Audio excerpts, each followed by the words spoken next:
नमस्कार दोस्तों। इसके पहले की वीडियो में हमने सिलेबस एनालिसिस किया था यूनिट 1 का। विज्ञापन संख्या 46 से लेके 50 तक के सारे सिलेबस को एनालाइज किया था। 51 का सिलेबस, 50 का सिलेबस एक ही है। अब यहाँ पर हम 46, 47 और 50 के यूनिट 1 वाला जो सेक्शन है उससे रिलेटेड जो पार्ट है पेपर का, क्वेश्चन पेपर का, उसको एनालाइज करने की कोशिश कर रहे हैं। यहाँ क्या उत्तर है, क्या उत्तर नहीं है, ये महत्वपूर्ण नहीं है।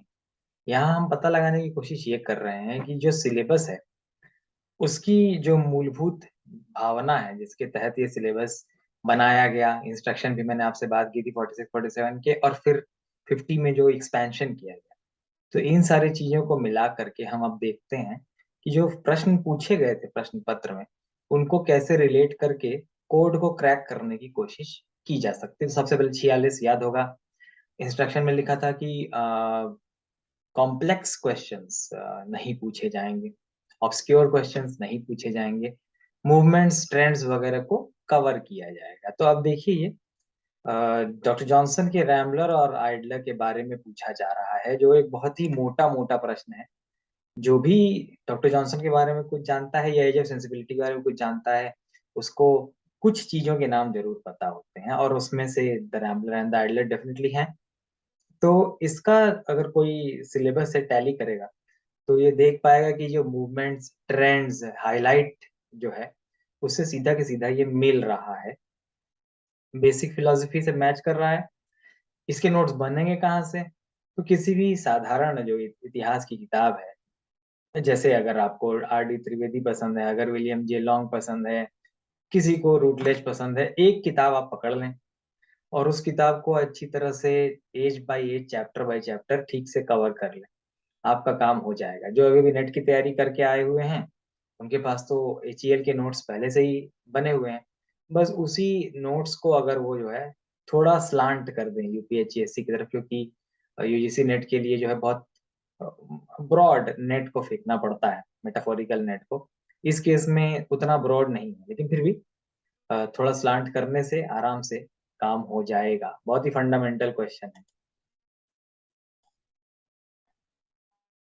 अगला प्रश्न देखिए, ये है Shakespeare depended primarily on two sources for his legendary and historical plays.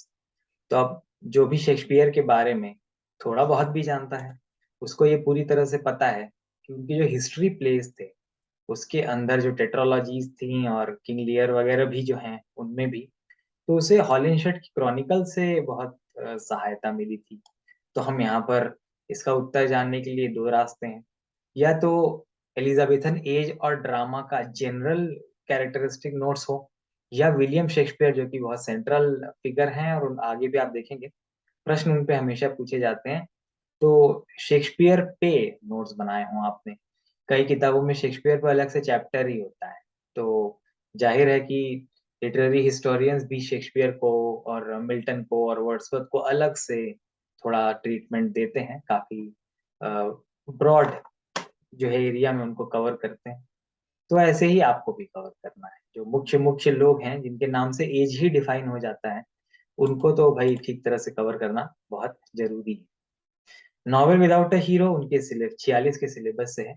ये जो है हिस्ट्री से प्रश्न नहीं माना जाएगा, 46 के सिलेबस से डायरेक्ट है।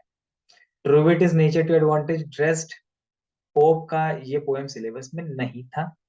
अब या तो आप एज की जनरल टेंडेंसी से, विट से, न्यू क्लासिकल एज की कैरेक्टरिस्टिक से इसको पाएंगे, और या फिर ये जो ट्रू विट वाला प्रश्न है ये पाया जाएगा क्रिटिसिज्म की हिस्ट्री से। दो में से किसी एक तरफ से आपको मिल ही जाएगा। जनरल हिस्ट्री पे अच्छे नोट्स बनाने हैं, कोई भी रिप्रेजेंटेटिव नोट्स होंगे उसमें ये पार्ट तो होना ही है, क्योंकि विट के बारे में उस एज का सबसे महान कवि क्या सोचता था, इसके बिना तो भाई काम नहीं चलेगा। अब हम और थोड़ा इधर देखते हैं। ग्रेट एक्सपेक्टेशन का ओरिजिनल सीरियलाइजेशन, ये प्रश्न दो तरह से किया जा सकता है। एक तो चार्ल्स डिकेंस की नॉवेल से सीधा, जब कॉन्टेक्चुअल इंफॉर्मेशन जुटाएंगे तो उसमें रहेगा ही रहेगा। दूसरा, जब प्रोज की हिस्ट्री हम देखेंगे तो विक्टोरियन एज में all the year round important है, तो वो आएगा। जनरली डिकेंस के जो नॉवेल सिलेबस में हैं, जैसे ग्रेट एक्सपेक्टेशन, उनसे ही सीधा मिल जाएगा। Who has written Iliad, epic की डेफिनेशन से आएगा, बहुत ही जनरल नॉलेज भी है, कुछ ज्यादा बहुत करने की जरूरत नहीं, सीधा प्रश्न था। 46 में प्रश्न सीधे ही थे, आसान से प्रश्न थे। इसको याद रखिएगा, 46 के क्वेश्चंस का लेवल और टाइप। आने वाले समय में हमको इसकी जरूरत पड़ने वाली है, क्योंकि जब हम स्ट्रेटेजाइज करेंगे तो 46 को याद करेंगे, और याद करेंगे कैसे सीधे प्रश्न दिए जाते थे 46 में। आगे जब हम कंपेयर भी करेंगे तो भी हम देख पाएंगे कि कैसे जो ऑब्सक्योर और कॉम्प्लेक्स वर्ड हटा इंस्ट्रक्शन से, कि इसको न दिया जाए को हटा दिया गया, तुरंत पेपर जो है उसका लेवल ही चेंज हो गया। तो इलियट का सीधा सा आंसर है टेस्ट ऑफ द ड्यूबेविल्स। सीधा सा आंसर है ये, हिस्ट्री ऑफ इंग्लिश लिटरेचर से नहीं है, ये नॉवेल से ही आ रहा है।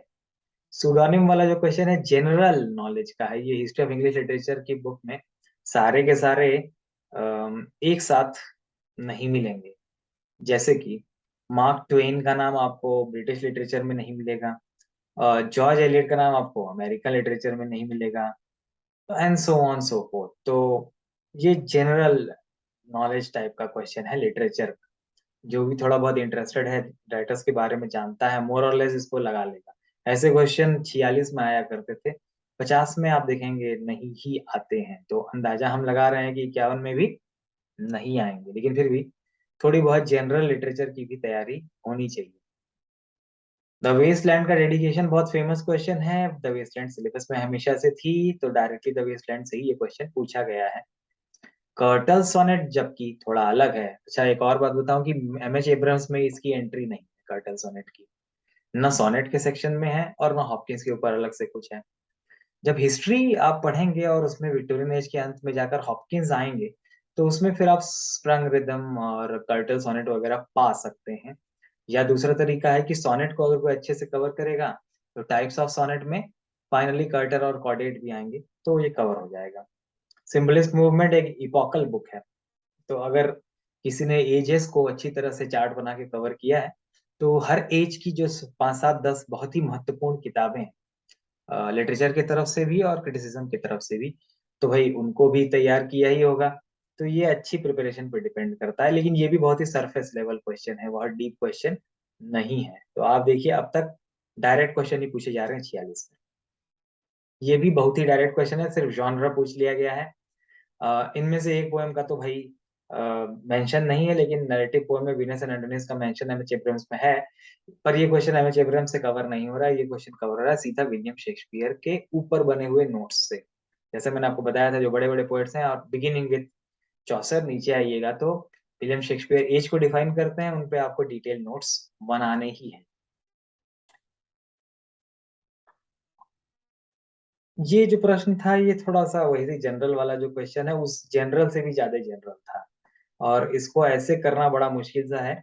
आप देख ही पा रहे हैं, एक एक, एक ने कितना कितनी चीज लिखी है, वो सब कोई पढ़ा हो कोई जरूरी नहीं है। तो या तो फिर इस तरह का क्वेश्चन ही देखा हुआ हो, और या लक काम कर जाए, अंदाजा काम कर जाए। अच्छा, गैस भी बहुत इंपॉर्टेंट चीज है और लगाया जाता है, उसमें शर्माने की कोई बात नहीं।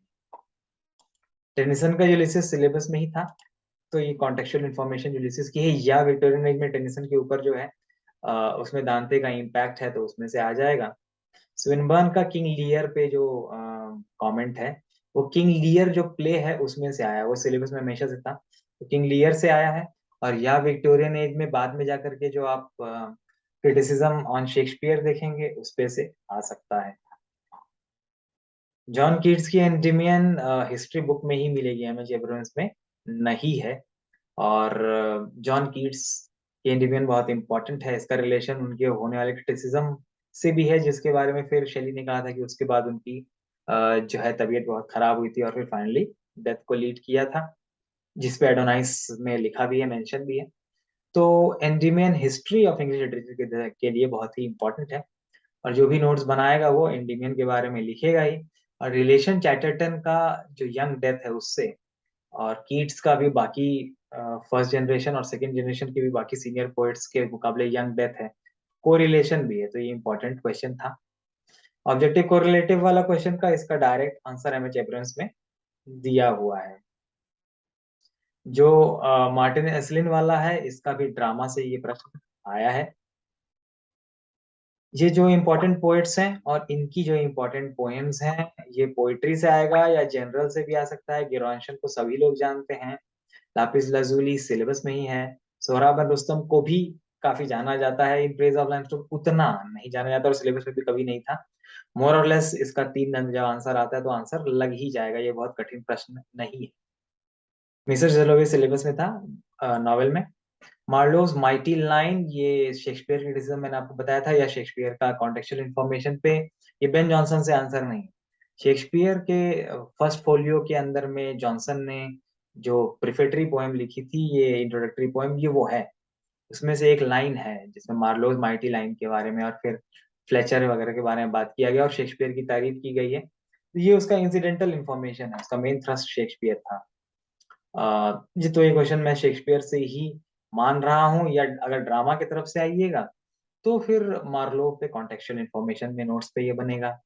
तो इस तरह से नोट्स बनाए जाएंगे, पर अभी जब 50 में आ जाएं तब फाइनली हम डिसाइड करेंगे। अब ये आ गया एडवर्टाइजमेंट नंबर 47 पर। पहला वाला क्वेश्चन बहुत ही जनरल क्वेश्चन है। ये क्वेश्चन एकदम अनॉमलस क्वेश्चन है, न कभी पूछा गया पहले न बाद में कभी ऐसा पूछा गया। तो ये जो है क्लासिकल माइथोलॉजी से है। क्लासिकल मैथोलॉजी अब अलग से पढ़ने वाले लोग तो कोई है नहीं। अगर किसी को आती है तो आती है, नहीं आती है तो खैर बेसिक क्वेश्चन है। 9 म्यूज और किस किस चीज के म्यूज हैं याद कर लिया जाए तो अच्छा ही है, बाद में भी काम आता है। तो ये फंडामेंटल नोट्स है, एमएच एब्राहम में भी नहीं है, किसी हिस्ट्री बुक में भी नहीं है। तो आप मान लीजिए कि ये विकिपीडिया टाइप का है, क्योंकि हर कोई क्लासिकल डिक्शनरी लेके तो हाथ में बैठा नहीं रहता है। क्लोजेट ड्रामा सीधा एमएच एब्राहम से है, एग्जाम्पल भी दिए हुए हैं, उसमें से आ जाएगा डायरेक्ट। मेटाफिजिकल पोएट, ये मेटाफिजिकल कंसीट वाला जो एंट्री है एमजे एब्राहम्स का, उसमें आपको ये डेफिनेशन भी मिल जाएगा। नहीं तो डॉक्टर जॉनसन का लाइफ ऑफ काउले वाले में से जो है, ये जो कमेंट है बहुत ही फेमस है, बहुत ही मेन स्ट्रीम है। तो दो क्वेश्चन एमजे एब्राहम से डायरेक्ट है, तुरंत मिल जाएंगे। अच्छा, अब जब एज के हिसाब से बनाया जाएगा और मोटी मोटी तौर पे जो मेन प्ले राइट्स हैं, पोएट्स हैं, नॉवेलिस्ट्स हैं, उनका ईयर ऑफ बर्थ और ईयर ऑफ डेथ लिखा जाएगा और उसको याद किया जाएगा। ये एक रात का काम नहीं है, जैसे मेन वर्क है और उनका साल जिस तरह से अलग से याद करना है। तो ये हिस्ट्री ऑफ इंग्लिश लिटरेचर के सिलेबस के अंडर ही आ रहा है और एकदम डायरेक्ट क्वेश्चन है। जैसे 46 में हम देख रहे हैं ना, सीधे से क्वेश्चन, ये सीधा ही क्वेश्चन है, कोई बहुत भारी घातक क्वेश्चन नहीं है और सेंट्रल फिगर्स ही हैं सारे। ये लॉरेंस की नॉवेल से है, ये मतलब प्रोज एंड नॉवेल्स है, फिक्शन से है। फीमेल स्पेक्टेटर वाला ये एक स्पेशल क्वेश्चन है, ये वन टाइम टाइप का नहीं है, ये ट्रेंड भी हो सकता है। इसमें क्या है कि जब रिवाइवल है या लुकिंग बैक है फीमेल क्रिटिकल और क्रिएटिव लाइन या ट्रेडिशन के ऊपर, तो ये उसका ही एक हिस्सा है। तो एक एक शॉर्ट नोट 4-5 पेज का ओवरऑल हिस्ट्री के लास्ट में या बीच में कहीं आप फीमेल ट्रेडिशन पर भी अलग से बना लें, जिसमें लेटर राइटर से शुरू करके और फिर अफ्रा बेन से होते हुए आप जो है एकदम पूरा नीचे आयरिस मर्डॉक तक चाहे तो आ सकते हैं, अलग से मेंशन करते हुए। अच्छा आइडिया होगा। ट्रेंड को जो है, क्योंकि कोड को क्रैक करना है, जो पॉसिबल ट्रेंड्स हैं उसकी बात भी करते रहना चाहिए। तो आजकल रोमांटिक एज में जो फीमेल पोएट्स हैं उनका और फीमेल नॉवेलिस्ट है उनका कैनन में इंक्लूजन, और फीमेल लाइन ऑफ राइटिंग का ट्रेडिशन का कैनन में इंक्लूजन बहुत ही हॉट टॉपिक्स हैं। तो इनको थोड़ा कुछ इंपॉर्टेंट टॉपिक्स, हॉट टॉपिक्स को भी अम, मानते हुए कि ये प्रोबेबल है, इनको ऐड कर लेना चाहिए अपने नोट्स में कोड को क्रैक करते हुए। मिसेस मैलाप्रॉप बहुत ही सेंट्रल है, मैलाप्रॉपिज्म का डेफिनेशन है। एमएच एब्राहम से मेरे ख्याल से आपको मिल ही गया होगा, आपको याद होगा। पेज नंबर अभी मुझे याद नहीं आ रहा है। एमएच एब्राहम्स को तैयार अच्छे से करना है। इनफैक्ट मैं अलग से एमएच एब्राहम्स पर एक अलग ही वीडियो ही बना दूंगा। मैंने 10वें वाला जो एडिशन था उससे पेज नंबर वगैरह निकाले थे, पर फिर कुछ लोगों ने बाद में बताया कि भाई हमारे पास 9वां या 11वां एडिशन है, तो अब मैं टॉपिक वाइज बनाऊंगा तो फिर आपसे शेयर कर लूंगा। ये वाले क्वेश्चन का आंसर किसी हिस्ट्री बुक में नहीं है, रेनेसांस थियोलॉजियन वाला। मार्टिन लूथर और कैल्विन को हम सब जानते हैं, कैक्सटन को भी जानते हैं। ज्विंगली जो है ये मुझे तो दिखाई नहीं पड़ा किसी हिस्ट्री बुक में, और एमएच एब्राहम्स में भी नहीं है। तो ये अंदाजे से लगेगा कि भाई विलियम कैक्सटन किसी भी हाल में थियोलॉजियन नहीं है, थियोलॉजियन नहीं है, ये सिर्फ एक प्रिंटर थे। या कभी ट्रांसलेटर भी हो सकते थे, थियोलॉजियन तो नहीं ही थे। तो अंदाजे से लगेगा ऐसे डायरेक्ट इतना बड़ा आंसर जो बुक में नहीं दिखाई पड़ रहा है वो थोड़ा मुश्किल सा है। अंदाजे में कोई शर्म नहीं है, इंटेलिजेंटली लगाया जा सकता है। पिकारेस्ट नैरेटिव सीधे सीधे आपको नॉवेल वाली एंट्री पे एम एच एब्राहम से मिल जाएगा। नहीं तो अगर जोसेफ एंड्रूज पे बैकग्राउंड प्रिपरेशन है, लेकिन बहुत ज्यादा बैकग्राउंड प्रिपरेशन हो जाएगा, तो ये उस पे मिलेगा। तो मेरे ख्याल से एम एच एब्राहम्स के पिकारेस्ट नॉवेल से सीधा ही देख लिया जाए तो अच्छा है। White man's burden, general information बहुत ही सेंट्रल चीजों पर या ट्रेंड्स पर, तो ये पोस्ट कॉलोनियल थियरी से भी आप कनेक्ट कर सकते हैं, पोएट्री से भी, मॉडर्न पोएट्री से लेकर के आ सकते हैं, रुडयार्ड किपलिंग से मिलाते हुए। अच्छा, नोबेल अवार्डीज पे एक एक दो दो लाइन हर किसी पे, अगर किस साल जीता नोबेल अवार्ड उन्होंने, मेन मेन हाईलाइट काम के कौन कौन से हैं उनके, और क्या उनका योगदान है, अगर इसको नोट कर लिया जाए तो बड़ा अच्छा होगा। अभी 2050 के क्वेश्चन पे हम आ गए, इस पे जरा ज्यादा ध्यान देना पड़ेगा। कुछ क्वेश्चन तो सरफेस लेवल अभी भी है। For example, predecessor of William Shakespeare सीधा हिस्ट्री बुक से है, direct answer. First book of common prayer सीधा साल ही पूछ रहा है, डायरेक्ट आंसर। एकदम पहले पेज पर ही आपको जो है, जब आप शुरू कर रहे हैं इंट्रोडक्शन किसी भी नॉवेल, किसी भी हिस्ट्री ऑफ इंग्लिश लिटरेचर चाहे जो भी हो, जैसे ही शुरू करेगा ऊपर से ओल्ड इंग्लिश लिटरेचर से, तो इन्वेजन में उसके बैकग्राउंड में जूट्स, एंगल्स एंड सैक्सन, हेनरीज, हॉर्सा वगैरह लेकर के आ जाएगा। बहुत ही बेसिक इंफॉर्मेशन है, ये कोई डीप एनालिसिस नहीं है। ये वाला थोड़ा एनालिटिकल था, जब आप हर एज का पांच पांच छह छह सेंट्रल टेंडेंसी कैरेक्टरिस्टिक्स लिख लेंगे, उसमें से आप ये मिला करके इसका आंसर बनेगा। तो नोट्स बनाते समय हर एक एज का main main tendency, main main writer, main main work, इसका अच्छे से नोट्स बना लिया जाए। अब जो डिफरेंट मूवमेंट्स हैं, अच्छा ये ऑक्सफोर्ड मूवमेंट एब्राहम्स कवर नहीं करा, हिस्ट्री ऑफ इंग्लिश लिटरेचर के बुक्स कवर करते हैं। तो जो मेन मूवमेंट्स हैं उसमें जो मेन राइटर्स हैं और उनके जो मेन वर्क्स हैं, सेम वो एज वाला जो लॉजिक है वो मेन मूवमेंट्स पे भी अप्लाई कर दीजिए। साल वगैरह भी लिख लीजिए, अच्छा रहेगा। नॉवेल एसोसिएटेड विद कारिस्टियन, ये क्वेश्चन कैंसिल हो गया था। तो कारिस्टियन जो वर्ड है यही समस्याजनक रहा होगा। चार्टिज्म कर लेते तो इसका क्वेश्चन सही हो जाता, तो आंसर जो है कुछ आ जाता।